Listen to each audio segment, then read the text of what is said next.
بسم الله الرحمن الرحيم الحمد لله رب العالمين والصلاة والسلام على أشرف الأنبياء والمرسلين محمد رسول الله صلى الله عليه وعلى آله وصحبه وسلم تسليما كثيرا كثيرا. أما بعد, brothers and sisters, last night 27th of Rajab was celebrated in many places as the night of Isra and Mi'raj, and there were all sorts of celebrations and so on and so forth. And some people also fast on the following day, which is today. I remind myself and you that in Islam, Allah subhanahu wa ta'ala, first of all, Islam is the worship of Allah subhanahu wa ta'ala. Allah ki ibadat ka naam Islam hai. Now Allah subhanahu wa ta'ala did not leave this ibadah for us to do as we wish, when we wish, how we wish. Allah subhanahu wa ta'ala prescribed specifically what is to be done, when it is to be done, how it is to be done. Specific. That's why there is so much importance.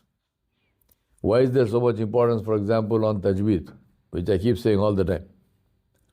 You cannot say the name of Allah subhanahu wa ta'ala any way you want. And after being told, after being corrected, if you still do the same thing, it's a major sin before Allah subhanahu wa ta'ala. You will be punished for taking the name of Allah subhanahu wa ta'ala in a way different from how it is to be taken. That is the importance of tajweed. Right? Just pronunciation. Similarly, salah prescribed specifically when is it to be done, how is it to be done. Right? All of this. As far as Isra and Mi'raj is concerned, Allah subhanahu wa ta'ala said, the first ayat of Surah Bani Israel or Surah Isra, Subhanallazi asra bi'abdihi laylam min al-masjid al-haram ila al-masjid al-aqsa alladhi barakna hawlahu linuriyahu min ayatina innahu was samiul basir. Allah subhanahu wa ta'ala said, all glory and majesty to him who took his slave from Masjid al-Haram to Masjid al-Aqsa, barakna hawlahu, the place which he has put barakah and blessing all around it, linuriyahu min ayatina, so that he may show him his signs, innahu was samiul basir, and he is the one who is all hearing and all seeing. Right? Now Allah subhanahu wa ta'ala did not say that he took him on such and such a night. Laylam min al-masjid. Which layl? Allah did not mention. Is it 27, 26, 28? Allah did not mention. Also, with the Arabs, they did not have a calendar of their own. They used to use the Roman calendar or the Persian calendar. And it was not a custom among the Arabs to note specific dates. They had names for years, they had the names of the months, but specific days and dates, it was not their custom. So for example, the day on which Rasulullah was born is not known. There are many narrations. Maybe this day, maybe that day, maybe that day. But there is no doubt that he was born, which means he is human. Similarly, with Isra al-Mi'raj, there is no doubt that Isra al-Mi'raj happened because Allah subhanahu wa ta'ala said it happened. And Allah said, I took my slave from Masjid al-Haram to Masjid al-Aqsa. Allah did not say he went in his dream. Allah did not say symbolically, no, I took my slave. Means physically he was taken from Masjid al-Haram to Masjid al-Aqsa and then into the heavens. Physically Allah subhanahu wa ta'ala did that. This is our aqidah. If people say, nahi wo khayal mein hua, khab mein hua, kufr hai. Allah subhanahu wa ta'ala said, I took my slave. How? Allah knows. Allah knows. We don't have to conjecture and guess about how it happened. It happened anyway that Allah subhanahu wa ta'ala wanted it to happen. But Allah did not mention a specific date. So therefore, to celebrate that on a particular day or night has no basis in the Quran or Sunnah. Number one. So what should we do? What is the importance of this? Is it some story which happened? Or does it have any importance to this day? The biggest importance, there are many, many things, but the biggest importance of Al-Isra wal-Mi'raj is what Allah subhanahu wa ta'ala gave His Rasul alayhi salatu was-salam in a manner which suits His majesty and grace when the Nabi alayhi salatu was-salam was presented before him. And what was that gift? Salah. Salah. Namaz. So we celebrate Isra wal Mi'raj, but when it comes to Salah, the Salah is the gift. The purpose of Isra wal Mi'raj was to give Nabi Sallallahu Alaihi Wasallam the Salah. This is the only hukum of Allah subhanahu wa ta'ala which was given above the seven heavens. All the other ahkam of Allah subhanahu wa ta'ala came down on the earth. The only hukum that was given above the seven heavens is the hukum of Salah. And we have the entire narration of that. Allah subhanahu wa ta'ala gave him 50 Salah per day, and then Musa alayhi salam's advice, it was reduced and so on and so on and so on, finally to 5 salawat. But Allah subhanahu wa ta'ala said, for these 5 I will give you the ajr of 50. So 1:10. So 50 salat means that these 50 salat is in the sense of you are free and your people are free to come into my presence at any time. If you take 50 salawat and divide by 24 hours, divide by that, it's every half an hour. Every half an hour. Which means 24 hours, anytime you can come. So I remind myself and you the importance of this Salah. The importance of sajda before Allah subhanahu wa ta'ala. The purpose of Salah, the point I want to make for myself and you, is all the ibadat which Allah has made fard upon us. These are tools. These are ways of achieving something. The ibadah is not for itself. Salah is not for itself. Allah subhanahu wa ta'ala says, Inna salata tanha anil fahsha'i wal munkar. Allah said the purpose of Salah, the Salah, what does it do? It takes you away, separates you, protects you from al-fahshat wal munkarat, from all shameless things and from all disobedience of Allah subhanahu wa ta'ala. The purpose of Salah is this. So after praying, if you are still lying and cheating and cursing and using bad language and watching pornography and drinking and gambling and God knows, may Allah have mercy on us, we have not left anything. Everything we do, alhamdulillah. La hawla quwwata illa billah. Allah subhanahu wa ta'ala declared war on the one who deals in interest, we did interest. No problem. Inna lillahi wa inna ilayhi raji'un. So then what is the Salah doing? What is the point of the Salah? There was a Sahabi of Nabi Sallallahu Alaihi Wasallam who used to come to the masjid regularly and so on, and then after some time, he didn't come.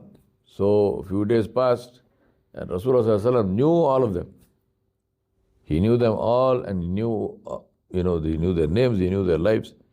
So he asked people to say, where is so-and-so? They said, Ya Rasulullah, he is feeling ashamed to come before you.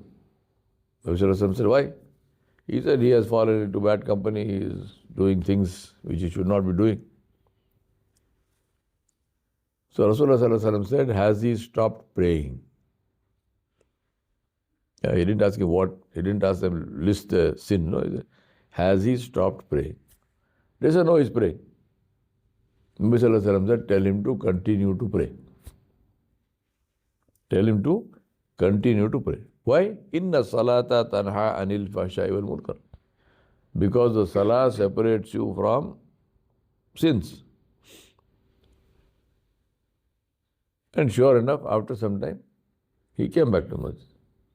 And he said, Ya Rasulullah, Alhamdulillah, I made istighfar, tawbah, please make dua for me. And I had fallen into bad company. I was doing this thing. I have now stopped. I am back. So I remind myself and you, let us monitor our lives. Alhamdulillah, Allah subhanahu wa ta'ala gives us tawfiq. We come and pray Salatul Fajr by Jama'ah in the masjid. Alhamdulillah. What is the reflection of this in my life? What is the reflection of this in my actions? What is the reflection of this in my speech? What is the reflection of this in how I treat people? What is the reflection of this in my mu'amilat? And the mu'ashara and my akhlaq, right? In my dealings, in my society and in my manners and behavior, is there a reflection? There is supposed to be. We'll talk about other ibadat later, but as far as salah is concerned, and this is true for all the ibadat. The purpose of why is it? It's a tool. To do what? To clean up our act. The purpose of salah is to clean up our act. Is it being cleaned? So if it is not happening, I'm not saying stop praying. No, we should pray. But also monitor the prayer. Because after Alhamdulillah, Allah has given us tawfiq. You are getting up in the morning and early morning and making wudu and going to the masjid. Some people, for them, Alhamdulillah, Allah has blessed them. Masjid is right next door. So for some people, they come from a distance. May Allah bless them for coming from a distance. But all this effort, is it worth something? So the gift of Al-Isra wal-Mi'raj, the purpose of Al-Isra wal-Mi'raj is this salah, where Allah subhanahu wa ta'ala established a direct connection between the Rabb and the Abd, between himself and his ibad and his slaves. Direct connection. We don't need anybody else in between. There is no pujari, there is no priest. You don't go and say, please pray for me. No. You pray for yourself. The Imam only leads the salah. The Imam is not praying for you. He is praying for himself. You have to pray for yourself. You cannot say, no, Imam has khushu, I don't need khushu. I can look here and there, I can think about everything. Huh? Can you do that? Can I go and say to the Imam, please pray Salatul Zuhr for me. Here is 10 rupees. No. His Zuhr is for him, my Zuhr is for me. If I don't pray Zuhr, my Zuhr is not there. I can't tell him, do it for me. No, there's no do it for me. Allah has given each one of us the honor of coming into His presence by ourselves. So let us remember the purpose of Al-Isra wal-Mi'raj is the Salah, is the connection with Allah subhanahu wa ta'ala. Let us respect that connection. Let us look at ourselves and say, am I doing this correctly? Am I doing this? How is it improved? They say, bachpan ki namaz or pachpan ki namaz mein koi farak nahi. 50 साल से नमाज वैसी नमाज उल्टी सीधी कुछ. So focus on salah. How is my salah? What is the quality of my salah? Has my khushu improved? Has my concentration improved? Has my recitation of Quran improved? Do I know something more of the Quran? Or is it same Qul Huwallahu Ahad and Qul Huwallahu Nas? Do I know some more Quran? Do I, even if you don't make the whole hifz, do I know more than I knew before? Am I making some effort to learn? What is my tajweed like? Am I reciting correctly? Imagine how shameful you stand before Allah subhanahu wa ta'ala. You are reciting His kalam to Him and you make mistakes. And the mistakes are not just mistakes. They are things which you know you should correct, you don't do it. You have been told, you still do it wrong. Then what to do? So please, let us make effort. Let us correct ourselves. There is no shame in learning. So learn. Alhamdulillah, there are people who teach. So everything is accessible, easy. And make sure that the quality of salah improves. And we ask Allah subhanahu wa ta'ala to use this salah. This is the first thing, Nabi sallallahu alayhi wa sallam said, the first thing you will be questioned about is salah.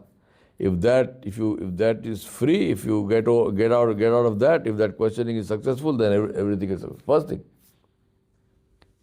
And he said, in this Allah will ask for salah first. If there is anything missing in that, Allah subhanahu wa ta'ala will say to the malaika, take from his voluntary salah or the nawafil. So the sunnah, anything other than fard comes in that.